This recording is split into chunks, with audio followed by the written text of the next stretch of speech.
Marion Guilbault a rencontré un homme de l'ombre dans le cercle de la femme, n'est-ce pas Marion ?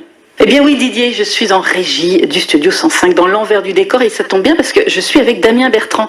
Et Damien Bertrand, c'est l'homme dans l'ombre de la femme depuis maintenant 4 ans, en 2012 on s'est rencontrés. Et tu te rappelles de votre première rencontre ? Oui, je me rappelle, c'était en fait ils venaient de rentrer des États-Unis, ils avaient fait quelques concerts à Paris et puis ils avaient une grosse échéance qui était le Festival des Inrocks.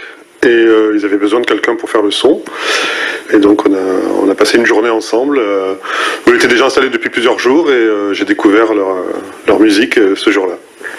Et après une journée entière de difficultés, je dirais, pour trouver le bon équilibre, en l'espace de 5 minutes, la magie a opéré et on a fait un concert qui était pour moi super et qui a été vraiment le point de départ de me dire c'est ma référence pour la suite. Et voilà, la particularité c'est vraiment les sons de clavier qui sont à la fois des sons ils ont beaucoup de références vintage, mais il y a aussi des choses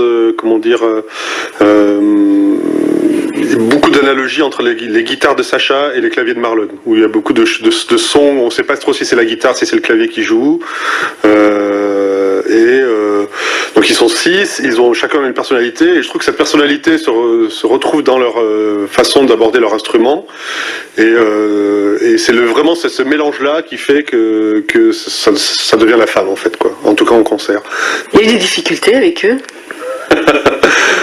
Parce que oui et non, mais ce qui se passe en tournée reste en tournée, on peut pas en parler. Qu'est-ce qui te bluffe le plus chez eux ?